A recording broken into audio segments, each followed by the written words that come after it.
హైదరాబాద్ నుండి USA, UK, Canada ఏ దేశానికైనా fastest international courier service avakai.com. Free pickup, free packing.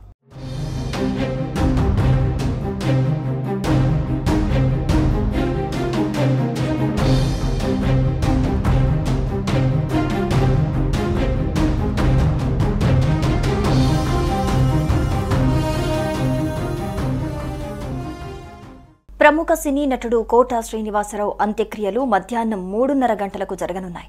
మహాప్రస్థానంలో అంత్యక్రియలు నిర్వహించనున్నట్లు కుటుంబ సభ్యులు తెలిపారు.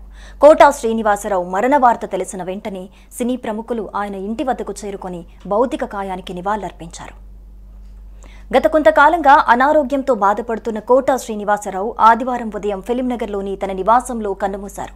కోటా శ్రీనివాసరావు అంత్యక్రియలను ఆయన మనవడు శ్రీనివాస్ నిర్వహించనున్నారు. మధ్యాహ్నం 3:30 గంటలకు హైదరాబాద్లోని మహాప్రస్థానంలో అంత్యక్రియలు జరగనున్నాయి.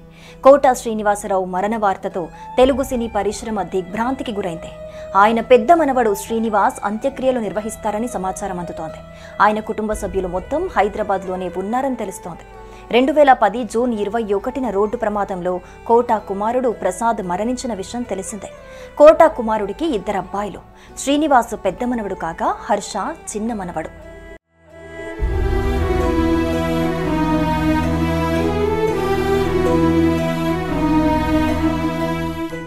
పలువురు సినీ, రాజకీయ ప్రముఖులు కోటా శ్రీనివాసరావు భౌతిక కాయాన్ని సందర్శించి నివాళులర్పించారు. కోటా శ్రీనివాసరావుతో తమ అనుబంధాన్ని గుర్తు చేసుకుంటున్నారు.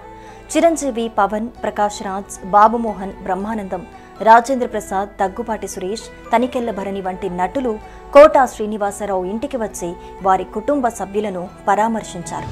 కోటా శ్రీనివాసరావు విలక్షణ నటుడని, ఆయన మరణంతో చిత్ర పరిశ్రమ పెద్ద దిక్కును కోల్పోయినట్లయిందని తెలిపారు. సినీ పరిశ్రమలో తనకంటూ ఓ ప్రత్యేక స్థానం ఏర్పరచుకున్నారని, నటుడిగా మాత్రమే కాకుండా ప్రజాసేవలోనూ ఆయన కృషి ప్రశంసనీయమని గుర్తు చేసుకున్నారు.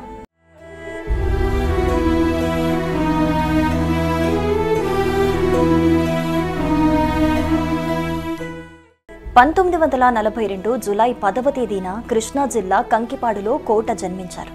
1978లో ప్రాణం ఖరీదు సినిమాతో ఆయన అరంగేట్రం చేశారు. 750కి పైగా సినిమాల్లో కోట శ్రీనివాసరావు నటించారు. 4 దశాబ్దాల సినీ ప్రయాణంలో ఎన్నో విలక్షణ పాత్రలు పోషించారు. తమిళం, హిందీ, కన్నడ, మలయాళంలోనూ నటించారు. ప్రతిఘటన సినిమాతో విలన్గా మంచి గుర్తింపు పొందారు. 2015లో కోటా శ్రీనివాసరావు పద్మశ్రీ అవార్డు అందుకున్నారు. కోట 9 నంది అవార్డులు, సైమా అవార్డు సాధించారు. విలక్షణమైన నటుడిగా పేరు సొంతం చేసుకున్న కోటా శ్రీనివాసరావు చివరిగా 2023 మార్చి 11న విడుదలైన దోచేవారెవరురా అనే సినిమాలో నటించారు. అంతేకాదు అదే ఏడాది కబ్జా సినిమాలో కూడా నటించారు. ఇక వయసు మీద పడటంతో సినిమాలకు దూరమయ్యారు కోటా శ్రీనివాసరావు.